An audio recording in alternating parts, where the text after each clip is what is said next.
13-year-old girls. I do not know this disease, but I know those.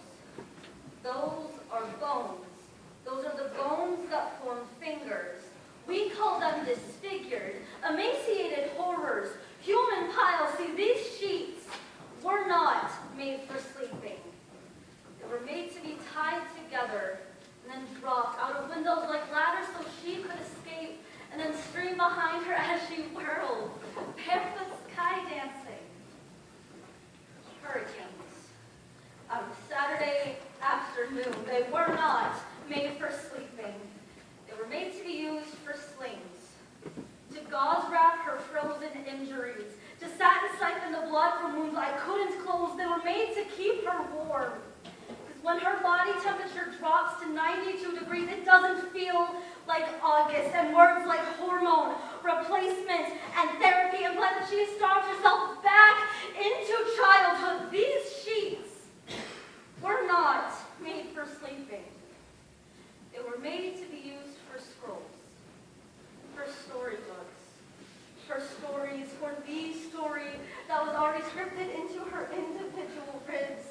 It was supposed to be something about bike rides, sunsets, fairy tales, or teddy bears, but no.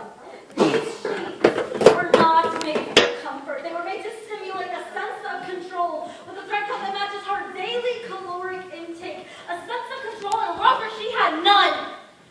So she made her own. And then since it manifested at dinner tables where she would do nothing but hold food in front of her face just to prove that she could resist.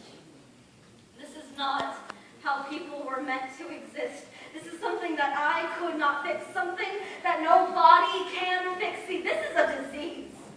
This is a virus. This is what causes double vision in adolescence, hallucinogenics and prepubescence. That's why misogyny and cosmetics should be considered types of eugenics. This is not the last breath of a coward who enforces the death sentence. This is the death sentence. Did you know that in the developed world, 20% of people diagnosed with an eating disorder will die? 20% equals 1 out of 5. And I have 5 friends who are diagnosed anorexics. I do not know which one this poem is for. I do not know to whom these sheets belong. I am not fat. It took me 22 years to purge words onto a page, the same way I purged my body into stomach ulcers, popped eye blood vessels, and missing tooth enamel. 22 years to tell the tale of a bulimic, anorexic, and disordered eating hell, and I have walked barefoot through tile deserts of bathrooms to find a mirage of my distorted body image staring up at me from the tainted water in the toilet. Now, I used to daydream about freedom. I used to daydream about appreciating the abundance of food around me. I used to daydream about eating dinner without wanting to kill myself. That like the society I wish to heal and explain, I too, someday, will change. So I unchained the melody from my dirge-sung soul and patched layers of karmic candle wax to mend the stomach holes. I am free. Free from sneaking out of algebra and trigonometry to vomit elegantly into a toilet paper-filled toilet during a passing period so that no one could hear me. Free from credit cards that pay for wasted food, crumpled into white garbage bags in the gutter across the street from my driveway. Free from dry skin and shedding hair, bleeding skin and death scares, because food gave me power to inject order into a world of chaos. Food gave me the love and security I was afraid to find in my sexuality.